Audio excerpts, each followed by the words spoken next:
Hello everyone and welcome to this new lesson about functions and indentation.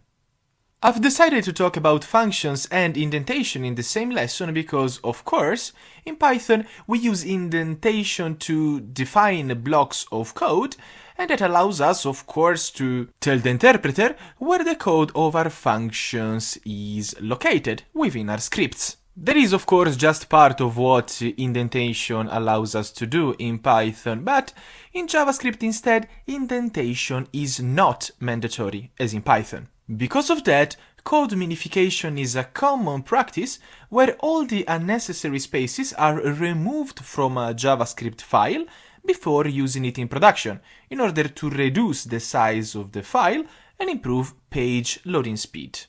There are several websites that allow you to just paste some code and get back the minified version of this code, where, again, all the unnecessary spaces, meaning all the indentation, has been stripped away, saving some space and improving the user experience. However, it is certainly advisable to keep a clean and uniform style. And that's of course because one of the main goals of a programmer is to write code that is maintainable during time.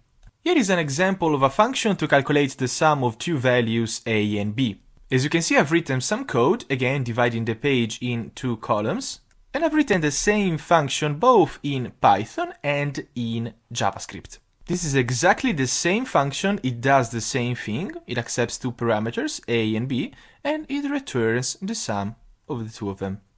So the biggest difference between the syntax used by Python and JavaScript to declare a function is of course in the keyword itself used to define the function. In Python we use def, short for define, and in JavaScript instead we use a function. Another thing that we can notice is that of course in Python we use a colon, then we change line, we indent, we leave this space, either for spaces typically or a tab, and then we add all the rest of the code needed. In JavaScript instead we use the function keyword, then we define the name for a function, we pass the parameters, we do not use the colon, instead we define a block of code using the curly braces, and then again we add the rest of the code. Again, here indentation is not mandatory, therefore we could have had this line right above here. In JavaScript, it is, however, not mandatory to assign a name to a function. Functions with no name are called anonymous functions, and we can assign these functions to a variable that we can then use to call the function itself. Here below are some examples of arrow functions, and arrow functions are a new kind of function introduced in JavaScript ES6.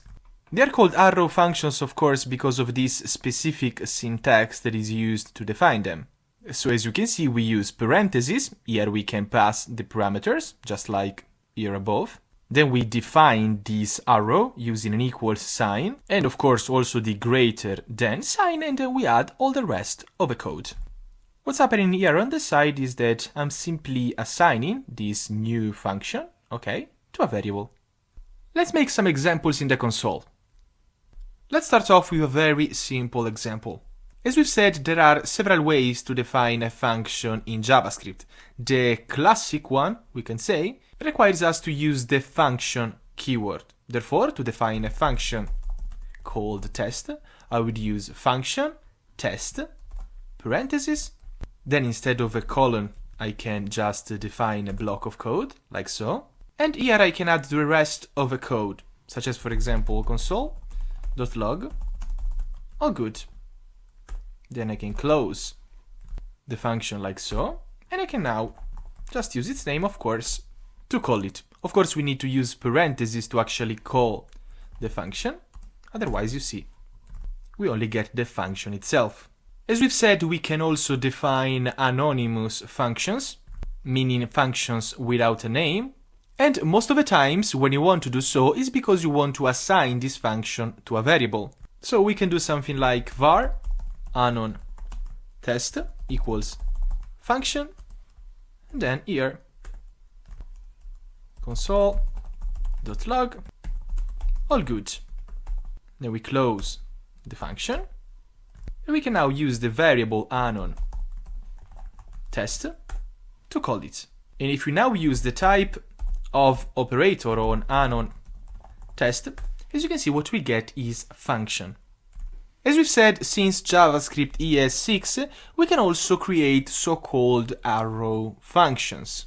I will tell you now that there are certain occasions in which you definitely do not want to use arrow functions. We're gonna make that clear in the second part of the course. But for now, let's learn about how to create these new functions. Meaning, let's get familiar with their syntax.